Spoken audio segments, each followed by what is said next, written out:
Welcome to Tanya Today. I'm Rabbi Ronnie Fine, coming to you from Chabad in Montreal, Canada. It's a privilege and a pleasure to share with you the Tanya. We welcome Clem from Brisbane, Australia. Good evening. John in North Carolina, shalom. Fred is with us in Miami Beach. Greetings. Tim in Texas, Shavua Tov. Samuel, welcome. And Simcha in Florida, Boker Tov. Katie is with us in Texas. Good morning. Davida and Liba. Good morning. Good Tavoch in New York. Dam is with us in Indonesia, if I recall. Julie in Florida, welcome. June in Australia. It's a late or early morning, perhaps even. Diane in Connecticut, welcome. TJ, also in Australia, welcome aboard. Deborah, welcome to Tanya. Laura in Nashville, Tennessee, Boker Tov. Eugenia is with us in Calgary, welcome. Magda, good morning. Susan in Scranton, hello. And Nitin, shalom to you in Canada, fellow Canadian. Kelly is with us in Arizona. Susanna in Miami. Sarah in New York. Welcome. Aryeh, shalom. Madeline, good morning. Chaya is in Israel, the Holy Land. All right, beautiful. Thank you for joining. Alice in Baltimore, Boker Tov. Madeline is in New York. We have with us Vilma, Michelle, Eliana, Boss, Adam, Tim, Bishop, Ronald, Michael, Clubhouse. We have on Instagram. We have some initials I can't make out. Alcoy in Peru, Yenta Telabenta, Alice. Okay, Trigan in Washington. Beautiful. A reminder, we have two classes today from yesterday and today.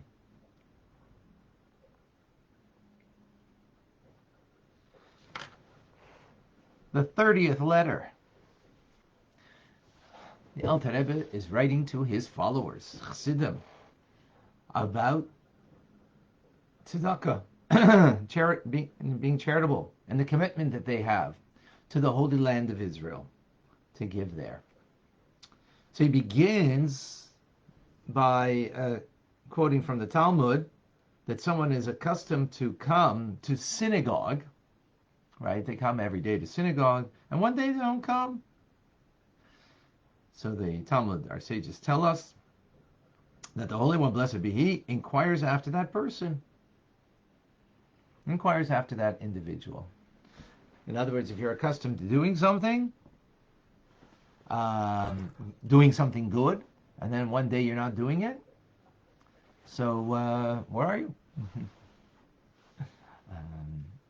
God is asking after you. So the Alter Rebbe says the same applies to all commandments, especially to the commandment of tzedakah, of charity, because that is shakol shkula keneged kol mitzvahs. It is equal to all of the other commandments. Something we've learned in the past. Here is just making that statement. So, the Alter Rebbe explains, even though one's giving is not bound to a vow, now, someone might have made a vow to give, and therefore they're bound by not only the mitzvah of giving, but the mitzvah of fulfilling your vow. But even it's not a vow, right? You're not bound by a vow. Nevertheless, the Alter Rebbe says, it is not becoming for the divine soul of those who sense or have a what we call a fear of God, the presence of God in their life, that God is meaningful to them in their life, that they should reduce that which is holy, meaning reduce your charitable contributions. Because through doing that, you are reducing the divine energy which is called Kodesh, holiness, that it would imbue the divine soul, or divine the individual. So, if you're giving a certain amount, on a annual basis, or whatever time period, whatever you're accustomed to set aside, to revive the spirit of those who are humble and downcast, who don't have, who are totally impoverished, as were the settlers in the Holy Land at that time, in particular, right? Which is referred to as Sukkahs David HaNofeles, the Sukkah of David that has fallen, meaning the Sukkah referring to a place, a dwelling of God, which is the Holy Temple, of course, that has fallen from its lofty place in this world, and then hence in the spiritual world too it is fallen. So we need to raise it up. In other words, there is a impoverishment in people who don't have, and there's an impoverishment in the divine in this world that is also lacking and needs to be uplifted. Not only do people need to be uplifted, but the presence of God needs to be uplifted. So we have a oneness to be united with the oneness. And this happens when you give tzedakah, that you unite with the other, and you unite with the source of the souls above as a result. Furthermore, the Alter Rebbe says that everything is judged, as it says in the Mishnah and Pirkei Avos, in the Ethics of Our Fathers. Everything is judged according to the multitude of action. And as we've explained previously in letter 21, that based on Maimonides' teachings, when you have a large amount of money to give, instead of giving it once, you give it often. In other words, you have a multitude of actions of giving that refines the person each time you give. So instead of giving once a lot, give often smaller amounts. And this is what it means. Our sages say that all individual coins given to charity add up to a great amount, a cheshbon gadol, and we make God great that way. Well, how do we make him great? Because the coins, in other words, the small amounts each time add up to a great amount, and that makes God great. As opposed to giving once a big amount, you give often. Again, as Maimonides says, because you're making God great, because you're refining you, and you are eliciting each time that you give blessings from above. It's an arousal from below in the act of giving, that you arouse from above the divine source, the fountainhead of life, that God should shine his supreme countenance, his inward light upon us.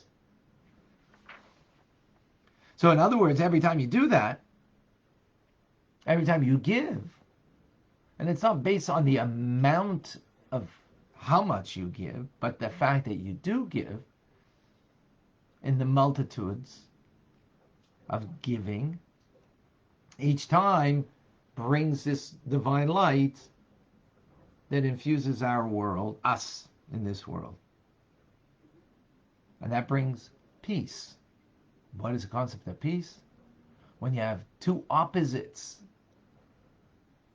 so to speak, at each other, then you create peace. So we have a world that is, so to speak, very self-absorbed, self-centered by nature, ungodly, and each time that we are giving, we're not self-absorbed, we become refined, in the act of giving, and we bring more light into a dark world. And hence, what are we doing? Creating peace here in this world.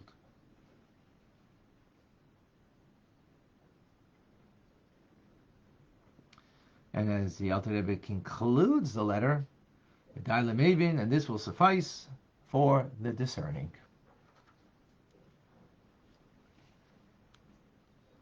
Conclusion. Okay, so let's take this apart for a moment. A few points. One is, when you do something on a regular basis, good, when you do good on a regular basis, right? Going to synagogue on a regular basis, giving charity on a regular basis, putting on your tefillin on a regular basis, lighting your Shabbos candles on a regular basis, whatever mitzvah that you're doing. And all of a sudden you're not there. God's inquiring. He's not inquiring in order to be punishing. God forbid. He's inquiring because he wants to illuminate our lives. He wants us to be refined. And he wants that we should, in the case of charity, be refined and bring this divine light into this world constantly, consistently, by giving on a constant basis that unites us with other, with all of the Jewish souls in their source. As we're bound up, all Jewish souls are bound up in their source. That brings a bond. And furthermore, it also helps to bring the presence of God in this world that is naturally, in a time in exile in particular, is fallen from grace, right? And we lift it up, that presence of God. So we become refined. We elicit a light of God in our lives that is the source of life, from the source of life, from God. And we also help the Shekhinah, the divine presence of God, that is needs to be uplifted through the act of being charitable. So when we keep this in mind, the Alter Rebbe is saying that hopefully this would even in difficult times, would not hold you back from giving. You're going to be giving. Yes, you're going to be giving. Okay, briefly some questions. I see that there's some questions here. Trig, so is there no suffering and guilt from Hashem for not doing a mitzvah?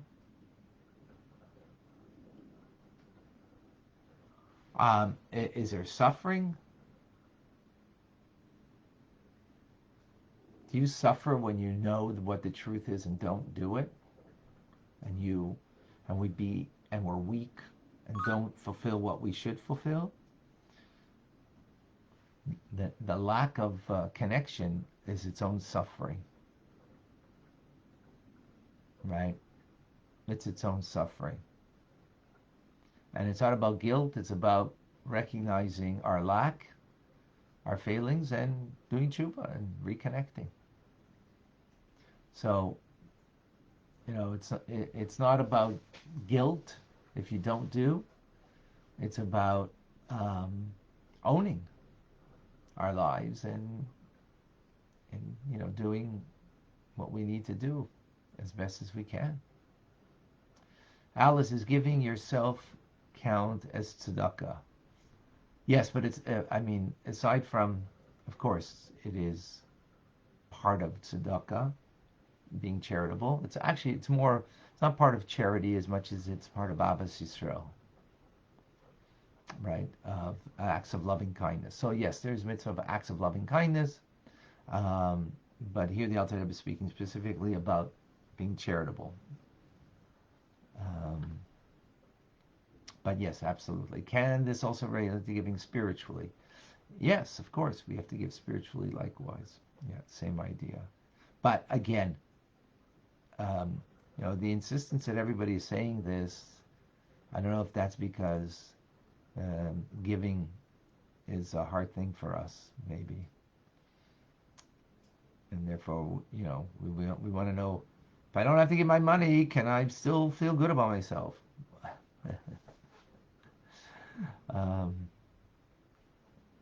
So I think we need to try to strive in that direction.